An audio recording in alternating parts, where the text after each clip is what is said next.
Top of the mountain, top of the mountain, top of the mountain. Hold on. I really liked the song up until that point. I thought Keem's flows were great. Kendrick comes on really strong. I love how they're trading verses and trading off. Like, I thought it was great. And then the beat switches, and then he just starts this alarm clock rap.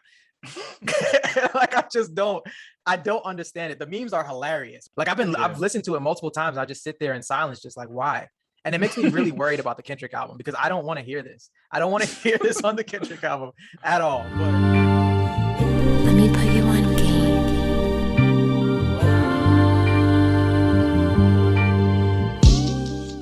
Baby Keem, and he's dropped a new album this year called the Melodic Blue. Baby Keem is a rapper who has gained a lot of fame recently. He's primarily associated with his cousin Kendrick Lamar. That's typically how a lot of people find his music, but he's also got a career of his own with songs like Orange Soda, which have blown up. He's an MC from Carson, California, and this is his new debut album, I guess you can call it, considering the way that albums work these days. So what were your first impressions and overall thoughts of the Melodic Blue? First of all, I gotta give him some credit for that album cover. It is very beautiful, I would say. Yeah. You know, I don't often talk about album covers, but I really enjoyed looking at his album cover. It's very artful. But the last two album covers that we've done have been trash, between Donda and Certified Lover Boy. So it's probably like the bar was so low, you're just like, man, this is amazing. This is an actual cover. Like, oh wow. Yeah, facts, man.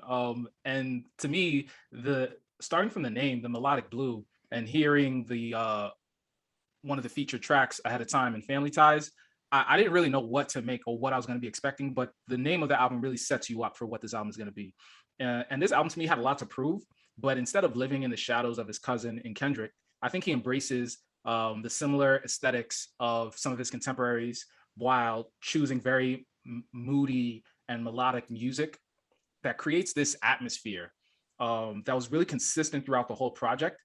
And he did something where like no two songs really sounded alike, but he tied it together with that production and that mood that he set. And Two Phone Keem, he just goes from auto-tune singing to boy band pop to rock to like rap trap, and like he's so diverse in this project. So I was really impressed by what he's able to put together. Oh man, that's a glowing review. I hate to rain on your parade, but it's not really. This album wasn't it for me, man. Okay. Yeah, it wasn't. It was a bit of a miss. I think it was really inconsistent from song to song. I thought that there was a lot of potential with the production, with what he was doing, but I think from track to track, it just didn't really come together for me, to be honest. It was a lot of, I don't know, it was kind of like a wish unfulfilled in a lot of the songs for me. It didn't really connect with me. But I mean, that's what we do. That's why we review these things, to get our opinions out. I'm sure whoever's a Baby Keem fan that's listening just had like a really good emotional high that just came in and just ruined it. But let's get into the tracks. I like the opener. I really like Trademark USA. I think it's a really strong opener, strong flows and rapping from Keem. I think I really enjoyed the beat switch as well. It was a nice pace. His flows are great. I think it gives a really good picture into who he is as a person and what he's been through. And I think I think albums these days a lot of times don't always have strong openers, but I think this was a really good example of one. Okay. Yeah. No, yeah, I agreed. I thought hard bars, great delivery, you know, that eerie atmospheric beat that I was mentioning. And to me, it was a good intro into the album, you know, soft, and then he goes hard, and I always like that. And you know, it's funny also he has some funny lines throughout the album. And in this one, he had a very funny, had a very suspect line when he said, my new Nia Long is Kaepernick strong and she not afraid to get on one knee. I was like, really, dog? Yeah, Keem is hella ratchet, man. Yeah, he's unabashed with his ratchetness. He really isn't. What did you think about the next one, Pink Panties?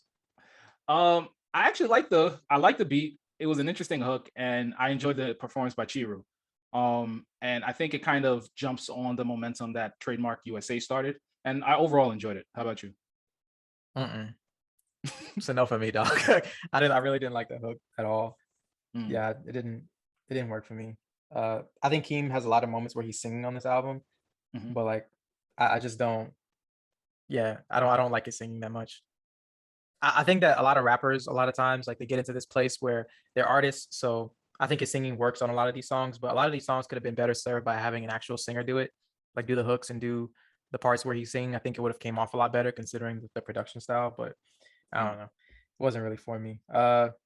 I liked Scapegoats. I thought it was a good little interlude and a good sample. I also thought it was a good showcase of his lyrical abilities. I think Keem does a good job of balancing rhythms and a lot of the like hyperness and the swagger that you see with a lot of these newer rappers, but he also can like rap when it really counts. So I think that was a good example of it. Yeah. Moving on to Range Brothers, this 3-part banger. How do you feel about it? Top of the mountain, top of the mountain, top of the mountain. Hold on. Like, yo, bro. I really liked the song up until that point. Like, I thought it had a lot of momentum. I love the beat changes. The beat sounds really urgent, but like in a good way. I thought Keem's flows were great. Kendrick comes on really strong. I love how they're trading verses and trading off. Like, I thought it was great. And then the beat switches, and then he just starts this alarm clock rap. Like, I don't understand it. The memes are hilarious, but I really do not understand the purpose of it. Like, I've listened to it multiple times. I just sit there in silence, just like, why? And it makes me really worried about the Kendrick album because I don't want to hear this. I don't want to hear this on the Kendrick album at all. But I mean, what did you think about it? What was your impression of Range Brothers? Yeah, I mean, again, to me, like, the atmosphere is consistent here, and you hear that same atmosphere that I spoke about before: eerie, kind of moody, very melodic, and great line deliveries and flow on parts 1 and 2. And then that third part, like, threw me for a loop, bro. I ain't even gonna hold you. I'm like, Kendrick, why are you fighting this beat so hard? Like, this man is always on point, and he is systematically choosing to be more like Lil B, young bass guy on the track, like just trying to fight the beat, trying to battle it, trying to say, I want to see how offbeat I can be with my flow. Blueface with it. Yeah, right. But then I realized that I think that they were trolling a little bit on the song, and they were just trying to be funny, especially when I looked up the lyrics and I saw that they say, what does Kendrick say? He has a reference to that TikToker Mike Cakes when he says, but sir, like, you hear him say, like, give me that girl. Like, he's like, but sir, like it. So to me, it was like, okay, they're just trying to have fun right now. And they're just being overly simple and braggadocious. Rolly gang, rolly gang, rolly gang. Like, I imagine them with like suspenders and big frame glasses looking like nerds, saying, yes, we have come up from our past and we're cool now. It's like, I don't know. I just thought that they were having fun with it. I feel like it could have been an interlude. I feel like you could have just cut the song at that part and then just made that a funny interlude. Like, I feel like Range Brothers is so much better as a song without it, though. Yeah. I think Range Brothers should have been the title of the interlude, and that song maybe should have been something else. But I guess Kendrick is maybe trying to reclaim his youth and do something a little bit more fun and funky and outlandish, and he's using his cousin as a vehicle to get that to his fans. But I understand your fear as to what a potential Kendrick project would look like with that type of flow from front to back. Nothing like that, hopefully. What did you think about Issues, the next track? It dives into some of Keem's past and struggles with like his demons and stuff, and has him like kind of reaching out to his family member, like whether it's a sister or mother or someone else that he's hoping will be okay. And I thought overall it was a cool song. Wasn't incredible, but it wasn't bad to me either. So I liked it. Yeah, I thought it was okay. I don't think singing Keem really works for me. I think the production and the idea of the track were good, but it wasn't my favorite. We have a 3-song run here with Gorgeous, South Africa, and Lost Souls. Did you have any thoughts about those? Yeah, Gorgeous actually enjoyed his singing and his auto-tune. The performance to me was very reminiscent of like a Travis Scott song, and it was derivative, but not in a bad way. It was more so reminiscent to me, and it was really layered and creative in a lot of different points of the song. The cadence and the flow, I thought it was enjoyable. South Africa, I love that song, man. That deep piano key that he kept using throughout the song was a lot of fun to me. So to me, I just had fun with that song. Yeah, the hook works on that one. Yeah, I like it was real infectious. Lost Souls wasn't my favorite. He kind of reminded me of like Roddy Ricch and Lil Durk, and it just didn't really sit well with me. And I could have been done without that song personally. Part 2 was cool on that song with the beat switches, and I liked the distortion of the voice, but otherwise it didn't do much for me. How about you? Yeah, I thought the hook was especially bad. Like, it just didn't work. This is that run in the album is one of like the worst, because I like Range Brothers for the most part, but yeah, Issues, Gorgeous, South Africa I thought was pretty good, but yeah, Lost Souls is Like, and then you get into Coco with Don Toliver, and I thought that was except for Don Toliver. I really like Don Toliver for whatever reason. I haven't listened to the album, but every time he shows up on a feature, like I always like I remember listening to him for the first time on that Travis Scott album, and I was just like, yo, who is this dude? And then you heard him Yeah, on Moon, and I'm just like, but yeah, I like Don Toliver, but the song for me was just okay. yeah. And then you transition into Family Ties. Oh yeah. Yeah, I mean, um, if you haven't listened to the last episode, we talked about it already. But yeah, I think we're both pretty big fans of that song. Go back and listen to our episode on that. But yeah, it's probably the best song on the album for me, easily. yeah. I enjoy it even more now than I did before. And I guess it's fun. I like listening to Coco because I know Family Ties is next. Then we get into Scars. I think this is one of my favorite songs on the album as well. I love the piano on it, and I love how like urgent the drums are on this song. And it reminded me a lot of 808's era Kanye, which is one of my favorite Kanye's. So I really liked the song. I thought the hook was really great. I think it was a good example of good singing Keem. Yeah. Like I think his singing doesn't always work necessarily, but I thought this was a good example of that. Yeah, I thought he did a great job of evoking emotion in this song and getting the listener to really empathize with him and his pain. I felt his calls out to God, thinking about his like the things that he's been through, and as opposed to talking about pain in a very egotistical way, he's like very humble and saying like, "Yo, I have these scars, like I'm calling out to God," and those 808s were really fun, very reminiscent of Kanye. I got those same vibes, and it was definitely one of my favorites on the album. Again, great use of the piano, and yeah, a good song overall, and really introspective as a 20-year-old. I forget sometimes how young Baby Keem is. So a song like this makes me forget how young he is. But then when you listen to a song like Pink Panties and Lost Souls, you kind of remember like, oh yeah, he's still kind of trying to develop his style. How do you feel Yeah. about Durag Activity? Yeah. I mean you can discuss the tracks, but from Durag Activity, Boom Man, First Order of Business, yeah, all three of those were just okay for me. They're kind of a lull on the album. I could have done without them. You have anything on those? Any thoughts, ideas? Yes. I mean, again, this is where I think that the consistency of his production style is shown through these songs. Durag Activity, I thought it was creepy and atmospheric. It was a cool performance by Travis Scott, but not the greatest. Keem's energy was low and the song was fine, and I saw the effort, but it wasn't my favorite.